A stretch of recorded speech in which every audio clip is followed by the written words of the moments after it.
Dia melukis sangat artistik. Bahkan karya-karyanya dipajang di museum. Artinya potensi dirinya luar biasa tuh. Dia melukis sebuah karya yang sangat luar biasa, dipajang di museum. Namanya sangat terkenal. Siapa namanya Pak? Ada tuh, Google aja ya. Mona Lisa, tahu? Nah dia tuh. Nah itu bukan Titanic, bukan ya, bukan Leonardo DiCaprio, bukan. Nah tuh. Dia melukis luar biasa, artistik sekali, bahkan seperti nyata, dipajang di museum. Kemudian kamera ditemukan dan karyanya tidak lagi menjadi luar biasa. Kenapa? Karena ada kamera yang bisa menggambar sebuah objek yang sangat nyata. Kita lihat di sini. Masihkah kita jualan es batu sementara kulkas sudah merajalela di mana-mana? Masihkah kita dengan aktivitas surat menyurat sementara media sosial bertebaran di mana-mana? Masihkah kita membaca buku sementara buku digital sudah sangat mudah untuk didapatkan? Karena sifat waktu terbagi tiga: the past, present, and the future. So if you want to survive, you must prediction how the world work in the future. Kalau kawan-kawan sebagai mahasiswa ingin bisa bertahan potensinya, coba kita prediksikan masa depan itu seperti apa dan terus menyesuaikan diri. Kita punya karya dan sebagainya seperti diri kita, tapi terus menyesuaikan diri sesuai dengan perkembangan zaman. Apalagi sekarang zaman digitalisasi, luar biasa tuh. Kita bisa bikin apa saja, kita bisa belajar apa saja lewat media-media yang ada. Ada orang yang ahli di bidang hukum, meskipun nggak pernah kuliah hukum. Di mana belajarnya? Di media. Ada orang yang dia ahli menjahit, meskipun nggak pernah sekolah menjahit. Di mana belajarnya? Di media. Ada orang yang dia bisa jadi chef, koki ya, meskipun nggak pernah sekolah masak. Di mana belajarnya? Di media. Apalagi sekarang kan zaman AI kan, artificial intelligence ya. Foto bisa berubah. Justin Bieber kawannya lagu dangdut kawan tuh. Suara Justin Bieber lagu dangdut kawan tuh. Suara bisa, foto bisa, video bisa, subtitle video juga bisa, luar biasa. Jadi bagaimana mengembangkan potensi diri sebagai mahasiswa? Ini mahasiswa terus belajar sesuai dengan perkembangan zaman. Ada hal yang baru pelajari, AI pelajari, medsos pelajari ya. Kemudian tutorial dengan potensi diri kita pelajari, belajar terus. Maka insya Allah kita tidak akan ketinggalan zaman. Dulu kita zaman saya ketika seusia kalian paling rame tuh radio. Saya penyiar radio dulu seusia kalian. Sekarang radio ada nggak? Ada, tapi sangat minim. Kalau saya tetap bertahan di radio, nggak bisa saya. Setelah radio, saya berubah ke YouTube sekarang, YouTuber. Ya berubah agar tidak tenggelam sesuai dengan perkembangan zaman. Sekarang ada TikTok Live kah? Berubah lagi mungkin nanti. TikTok Live dan sebagainya. Itu sesuai dengan perkembangan zaman. Kemudian yang keempat, bagaimana agar tidak sombong. Nah ini memang hal yang perlu kita minimalisir ya. Gini ya, siapapun ketemu dengan kita, anggap dia tuh lebih dari kita. Ketemu orang yang lebih tua, kita berpikir orang yang lebih tua ini ada pahalanya lebih besar daripada kita. Ketika ketemu yang lebih tua, ketemu yang lebih muda, kita berpikir orang yang muda ini dosa-dosanya lebih sedikit dari saya. gitu. Ketemu orang gila. Orang gila itu apapun yang dia lakukan nggak akan dihisap. Sedangkan kita yang normal akan selalu dihisap ya. Kalau konsep saya, kalau ini bisa ditiru ya, konsep saya itu kenapa saya bisa gabung di komunitas-komunitas yang memang mereka masih SMA tapi mudah bergaul dengan saya ya, masih mahasiswa mudah berinteraksi dengan saya. Dalam sebuah komunitas itu hilangkan gelar kita, gelar itu hilangkan. Makanya saya tuh kalau tiap hari Ahad, kalau kawan-kawan ingin nyari saya hari Ahad di lapangan Pahlawan, kami sering buka gelar lapak baca buku gratis. Jadi masyarakat kan datang baca buku gratis. Bahkan terkadang masyarakat datang jualan buku apa? Ada gitu. Padahal cuma kita gelar lapak baca buku kan gratis sambil diskusi. Teman diskusi saya tuh kawan-kawan yang kelas 2 SMA, yang SMP, yang mahasiswa kan gabung tuh. Kenapa saya mudah seperti itu? Karena saya melepaskan gelar saya. S3 saya hilangkan. Nggak ada S3, saya hilangkan. Ya. Atau mungkin status saya sebagai dosen saya hilangkan. Sehingga mereka mudah dalam hal berdiskusi, nggak ada segan. Bahkan begayaan, kata Bapak Lan saya itu begayaan. Karena itu saya melepaskan gelar saya. Meskipun ketika memang di forum resmi, ketika di kampus, punya deskripsi beda kan. Tapi kalau di luar ya itu. Nah, konsepnya seperti tadi ya. Kalau kita ketemu dengan orang lain, siapapun dia, anggap dia lebih dari kita. Yang lebih tua artinya amalnya lebih tinggi dari saya. Yang lebih muda artinya dosanya lebih sedikit dari saya. Lepaskan gelar kita dan jadilah gelas kosong. Gelas kosong itu artinya kita tuh seakan tidak tahu apa-apa untuk menyerap semua informasi, semua ilmu dari orang lain. Dengarkan, dapat ilmu kita ya, seperti itu ya. Memang ini terapi latihan terus, latihan dan latihan. Mudah-mudahan bisa terjawab. Masih ada waktu, kita diskusi perbanyak ya, perbanyak diskusi saja. Silahkan yang lain ya.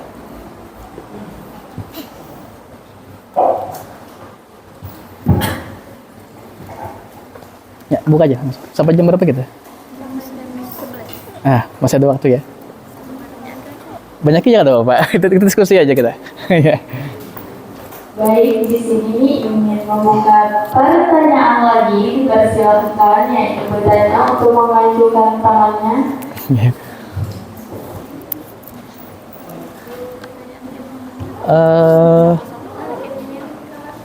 Pilihkan ya ada Bapak. Bebas, bisa. Atau 4 lagi ada Bapak? 4 lagi. 2 lagi ya.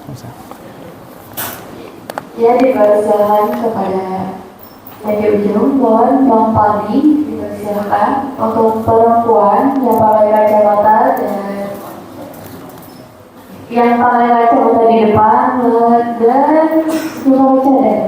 Dipersilakan. Ya, silakan ya.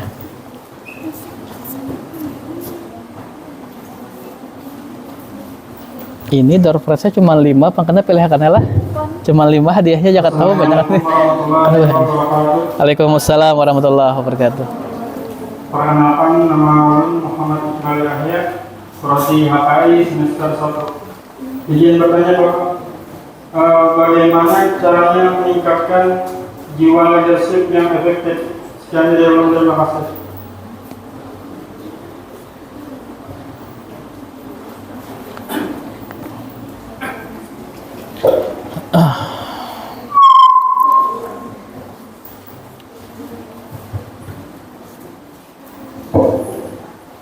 Izin bertanya Pak, Ya. Menurut Ahmad Ibrahim, jurusan Hukum Islam semester bisa lewat ya Pak. Ya.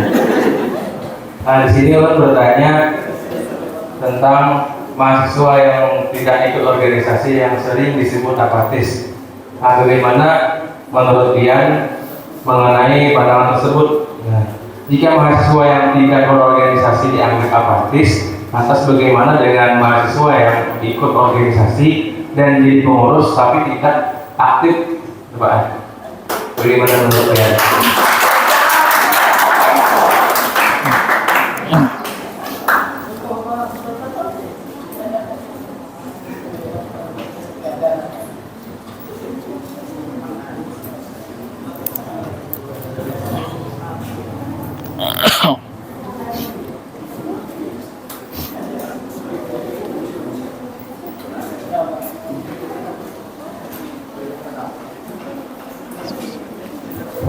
Assalamualaikum warahmatullahi wabarakatuh. Waalaikumsalam. Perkenalkan, nama saya Nawalisa, jurusan Hukum Keluarga Islam, semester 3. Ingin menanyakan kepada Bapak, karena Bapak bukan hanya seorang dosen, dan salah satunya Bapak adalah seorang penulis.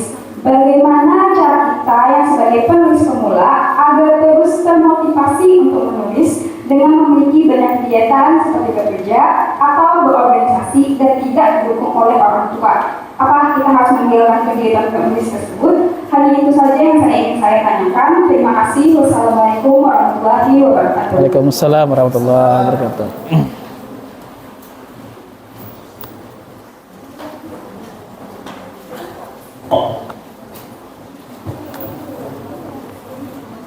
Baik, terima kasih Kak. Sebelumnya izin masuk tanpa salam. Saya izin bertanya kepada Bapak, bagaimana cara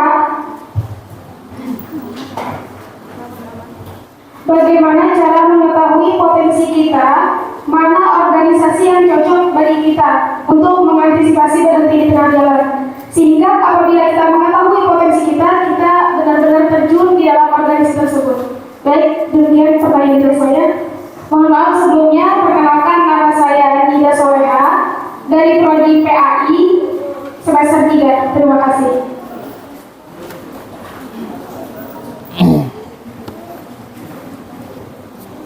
Iya.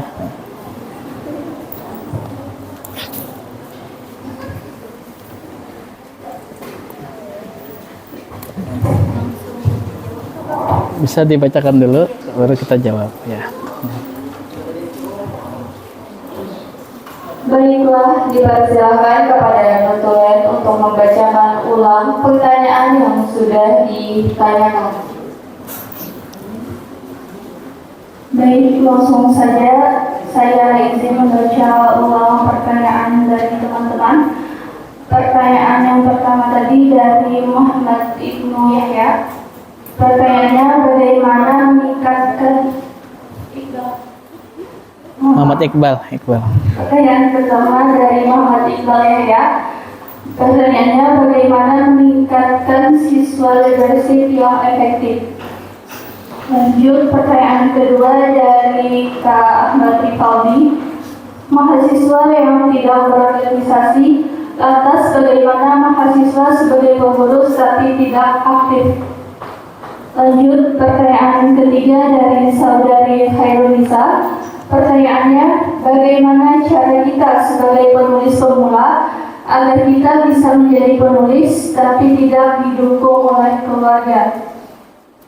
Lanjut, pertanyaan selanjutnya terakhir dari saudari Nida Soleha. Pertanyaannya, bagaimana kita mengetahui minat dalam organisasi? Terima kasih. Oke. Baik, kepada Bapak dipersilakan untuk menjawab pertanyaannya. Baik, terima kasih. Jiwa kepemimpinan yang efektif ya. Oke, lanjut jalan-jalan lagi lah. Saya tuh hobi jalan-jalan kayak gini. Secara teoritis banyak. Kalau kita coba gali teori pemimpin. Pemimpin itu berbeda dengan pemimpi. Bedanya apa? Saya ulang ya. Pemimpin berbeda dengan pemimpi. Bedanya apa? Ya? Tidak ada tindakan. Apalagi?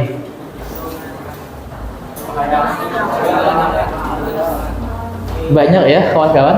Nah, dari jawaban-jawaban simple kawan-kawan, saya bisa mengukur itulah sosok mahasiswa.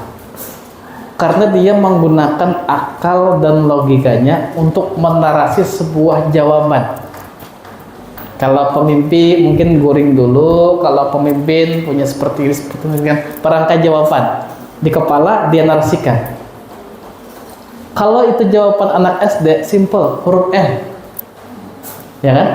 Apa bedanya huruf N? Tapi kalau mahasiswa dia bisa menggunakan nalar logikanya untuk menarasikan sebuah jawaban. Dia pikirkan dulu di kepala, dia tumpahkan lewat lisan narasinya. Nah itu mahasiswa ya. Sekarang sadar atau tidak sadar, sebenarnya teori pemimpin ini sudah ada lebih dari 2000 tahun yang lalu. Sudah lahir? Belum. Lebih dari 2000 tahun yang lalu. Artinya Rasulullah juga belum lahir, ya. Lebih dari 2000 tahun yang lalu. 2000 tahun yang lalu lebih, artinya kitab suci Al-Quran masih belum diturunkan secara sempurna. Teorinya masih ada di Bible, di Matius nomor 15. Ayatnya seperti ini. Jikalau orang buta menuntun orang buta juga, maka mereka akan jatuh ke dalam jurang. Itu adalah konsep ayat tentang teori kepemimpinan. Di Al-Quran juga banyak sekali berbicara kepemimpinan. Surah An-Nisa ayat ke-59 salah satunya, ya. Atiullah wa atiur rasul wa ulil amri minkum. Taatlah kepada Allah, kepada Rasulullah, dan kepada para pemimpin. Banyak berbicara pemimpin di Al-Quran. Hadis juga banyak berbicara pemimpin. Salah satunya adalah kita semua adalah pemimpin. Seorang suami adalah pemimpin rumah tangga. Seorang istri adalah pemimpin yang mengurus rumah tangga suaminya. Minimal kita adalah pemimpin bagi diri kita sendiri. Teori banyak. Bahkan kalau pakai teori-teori klasik, ada teori pemimpin otoriter, pemimpin demokratis, pemimpin transaksional, dan sebagainya. Konsep teori-teori itu banyak, tinggal bagaimana kita mengaplikasikan teori tersebut ke dalam dunia kita, dijalankan atau tidak. Bagaimana menjadi pemimpin yang baik, ya itu pertanyaannya, ya. Singkatnya adalah kalau saya berteori, teorinya itu ada dua. Kalau saya sederhanakan, ya. Yang pertama, dia harus cerdas. Yang kedua, dia harus berakhlak. Dua itu. Cerdas dan berakhlak. Kita main sulap sedikit, ya, untuk membuktikan teori ini. Cerdas dan berakhlak. Main sulap dulu. Saya perlu dompet. Dompet saya aja di tas dulu, ya. Dompet saya di tempat. Saya ambil dompet saya dulu. Nih, kalau lewat permainan ini insya Allah teorinya masuk nih. Saya ambil dompet dulu. Kalau kebawa lah, kalau kada kebawa atau tinggal di rumah dompet artinya. Ada, ya? Nah, ini namanya apa? Bukan sandal, ya. Bukan sepatu, bukan handphone, tapi dompet. Tadi kita berbicara teori kepemimpinan. Cukup cerdas dan berakhlak. Anggap dompet nih jatuh di pasar. Ini anggap pasar, ya. Dompet jatuh di pasar. Blebek bunyinya gitu, ya. Dompet jatuh di pasar. Kita jalan-jalan. Kita menemukan dompet. Kita ambil dompetnya. Kita buka dompetnya. Menghitung berapa jumlah duit di dompet itu adalah kecerdasan. Saya ulang, ya. Menghitung berapa jumlah duit di dompet itu adalah kecerdasan. Akan tetapi mengembalikan dompet ini kepada pemiliknya itu adalah akhlak. Kalau ada pemimpin yang dia cuma cerdas saja, pintar saja, kurang berakhlak, maka dia hanya bisa menghitung berapa jumlah duit di dompet, kemudian masuk kantong pribadi. Nah itu, kecerdasan juga akhlak, ya. Nah kemudian, bagaimana caranya untuk menjadi pemimpin yang baik? Selain dua itu, dalam hal aplikasinya, kalau saya biasanya menempatkan diri saya agar menjadi komunikatif, artinya memperbanyak komunikasi dengan orang-orang yang dipimpin. Kebetulan saya ketua yayasan. Ketua yayasan itu artinya punya dua kampus, kan, Setia Amonte sama Stiper Amuntai. Jadi membawahi setia Amuntai sama stiper Amuntai. Kebiasaan saya biasanya ketika ke kampus itu nggak langsung masuk ruangan, tapi keliling dulu. Datang ke kampus kan sebelum ke ruangan tentu saya keliling dulu. Nanti ketua setia kayak apa kabarnya? Bapak pandiran aja, santai. Tuntung nanti ke ruang prodi, ketua prodi kayak apa kabarnya? Bawa pandiran aja, bawa pandiran, silaturahmi kan. Nanti ke tata usaha keliling, ke tata usaha sampai kepada ketua stiper, prodi stiper ya, perpustakaan keliling dulu. Sampai kepada sapam yang tukang sapu bersih-bersih, sampai kepada yang tukang masak. Selesai bawa pandiran ngalor ngidul baru ke ruangan untuk bekerja. Itu komunikasi. Itu kebiasaan yang sering saya lakukan setiap hari ketika masuk ke kampus. Jadi keliling dulu sampai ke BEM, ruang BEM mahasiswa. Saya hey halo kan BEM kan, baru ke ruangan. Nah itu komunikasi dulu. Insya Allah kalau seperti itu pemimpin akan selalu tahu apa saja kendala-kendala yang dihadapi oleh pekerjaan anggotanya. Karena kan lewat komunikasi itu kan, apa gawean hari ini nih? Ada kendala kah? Ada masalah kah? Solusinya apa yang bisa dibantu? Ya gitu, komunikasi dulu. Yang kedua, intinya jangan otoriter, jangan merasa paling benar. Ketika punya keputusan, tentu kita atas dasar musyawarah dan bersama. Sehingga dengan seperti itu tidak ada rasa seperti jeda atau mungkin pembatas antara pemimpin dengan anggota yang dipimpinnya. Sama, tidak ada rasa minder, tidak ada rasa pembatas untuk berkomunikasi. Nah seperti itu ya. Yang kedua, bagaimana dengan mahasiswa yang dia tidak ikut dalam organisasi tapi hebat, keren gitu ya, gitu kan? Dengan mahasiswa yang dia ikut organisasi tapi diam-diam aja. Nah, ini semua tergantung kepada dirinya masing-masing, tergantung kepada individunya masing-masing. Apakah kita bisa menggali bakat kita lewat tanpa organisasi? Bisa. Kita bisa belajar dari mana saja ya.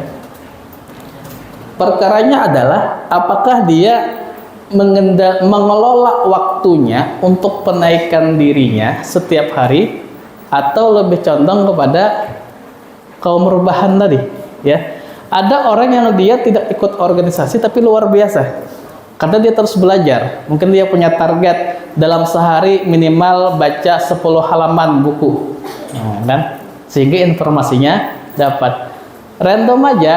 Hari pertama mungkin membaca buku kepemimpinan, hari kedua mungkin membaca buku motivasi, hari ketiga baca komik, hari keempat baca novel. Tapi dia rutin, hanya sekitar anggap 1 jam sehari baca buku. Meskipun tanpa ikut organisasi, saya yakin dia akan berkembang tuh lewat bahan-bahan informasi ilmu-ilmu yang dia dapatkan. Tapi potensially ketika dia masuk dalam sebuah organisasi, setiap bakat minat ilmunya itu mudah untuk ditransfer, untuk diaplikasikan. Meskipun tidak selamanya ya itu salah. Ya tergantung kepada individu masing-masing. Yang salah seperti tadi yang disebutkan tadi ya, ketika dia ikut organisasi tapi diam aja, nggak ada ini. Maka dia harus menggali potensi dirinya yang sedang tertidur. Digali aja. Insya Allah akan semakin berkembang. Yang ketiga, tentang kepenulisan. Kepenulisan ya. Ini ya tadi habit tadi. Masih ingat rumusnya apa? Perbuatan yang diulang-ulang, terbiasa, ahli.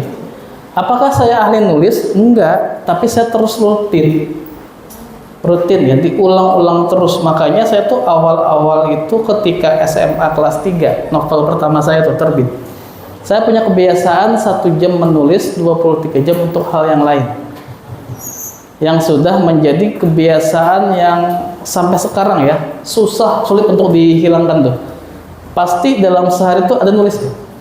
Makanya kan sebulan tuntung buku, kadang setahun 2 buku tuntung selesai.